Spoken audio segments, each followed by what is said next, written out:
Keep living in your right mind. How are you all doing on this beautiful day? I hope you are doing what or have you been doing this week? Taking care of yourself. Yes, you know your well being is your priority. You are responsible for your self care as a family caregiver. I also hope that you have been making the safest and best decision for your loved one. So if you don't know what that looks like for you, if you need some help, if you need some advice in that area, reach out to me. Reach out to me directly. You can message me and I can help you based on your situation, what that may look like just for you. And in addition to that, I hope you have a good support system. I hope you have been creating a support system, reevaluating your support system. I hope you have a good support team. Okay? Yes, if you have pledged to do those things as a family caregiver, as supporters or caregivers, then you are setting yourself up for success.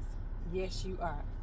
I wanted to just come on here and just let you know about one of the tips that I posted this week about being persistent. You have to be persistent. When it comes to your health, your spiritual health, your mental health, your physical health, you have to remain persistent. Persistent about your own health and persistent about the care for your loved ones. No need to be passive. No need to think because a doctor diagnosed your loved one with some type of disease or explain to you of the issues and the concerns. It doesn't mean that you can't answer questions, ask questions. It doesn't mean that you can't ask for a second opinion. Okay, it doesn't mean that you can't reach out and find additional resources and help to help you in the new normal, whatever your new normal looks like. And while you're doing that, you also have to take care of yourself. Because I always say, we're going to always make sure our loved one is taken care of. There was nothing. There was nothing I wouldn't do for my mom. Nothing. I made sure she had the best of the best. Her room was decorated, her clothes. I just made sure that she was having a joyful experience. A joyful experience, even doing what I consider a challenge for myself and for my brothers and for our family. But I want you to know, even in all that, you still have to take care of yourself. You have to be persistent about you.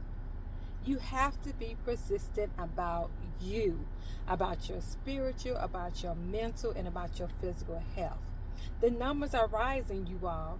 The numbers are rising of the percentage of family caregivers that are passing before the loved one. Why? Because they're missing appointments. They're not asking those additional questions. They're not trying to get resources. They're being prideful. And sometimes that happens to us, to the best of us. We become a little prideful. We don't want anyone to know. We don't want to share. We don't want anyone to know that we need help. We just want people to think that we're supermen and super women, but we are not. No one told you to be super anything. God said, put my trust in me. Put your trust in God. Trust him. God said he's the center of your joy. God said, come to him. Ask of him. That's what he said. Trust him. He didn't say trust yourself, did he? If he did, tell me where it's at, okay? He said trust him. Trust in him. And he has everything that you need. Okay? I have a tear in my rotator cuff, my left shoulder. And it continues to just bother me and just continues to slow me down and continues to get the best of me. And of course, you know, I had an MRI done. What, about 2 months ago, I've had injection back in, was it July? Yeah, July the 7th. I had my first injection in my shoulder. And that helped, it did. But then my arm, my shoulder, all the way down my arm to my hand just started really aching and being really painful. So I kept being persistent. I kept going back to the doctor's office. I kept reaching out to them, calling them, saying, hey, y'all got to do something. I'm in pain. I don't like to be in pain. I can't sleep well. I'm not resting well. When I wake up, I'm not feeling, like I would love to feel. I don't like feeling like this. I don't like to be in pain. I have a low tolerance for pain. I always have. But I needed to find out, what can you do for me? Miss Turner, we can't give you another injection until another week or so. I said, well, no, we need that injection now. We need something to help with the pain.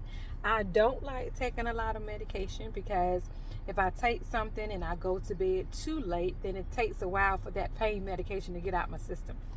So I have to take it early during the night, like 8 o'clock, if I'm going to take some pain medicine to help me sleep. But even in that, I'm tossing and turning. But I want you to know I did get an injection yesterday to help with that pain in my shoulder. But I'm also scheduled for another MRI to figure out if there's some type of nerve damage or nerve damage that's causing the pain radiating down my left arm to my hand, because I did have back surgery years ago, a fusion back surgery in 2012 or 13. So they're thinking perhaps there's some nerve damage that's really causing the pain that's radiating down my left arm. But you have to be persistent, you all. You have to be persistent about yourself, about your health. Doctors only know what they know. Okay? And hey, all hats out to all doctors, everyone that's in the medical field, all the nurses. We have nurses in my family. My sisters are nurses. Okay, my brother's a respiratory therapist. So hats out to everyone in the medical field. But continue to ask questions of them. Okay, so you can understand, so you will know your options. You always have options. Even when you become a caregiver, you have options. You're not supposed to just whatever the doctor tell you about you or your loved one, you just take it and say, well, this is just how it's going to be. This is what we got to deal with. No. Figure out your options. Figure out what's going to be the best care for you. Ask questions. Seek other resources. Ask for help. Be persistent about you and your loved one. Okay? Well, I hope as we go into this weekend that you have a wonderful, restful weekend, and you continue to be persistent about you. Keep living in your right mind.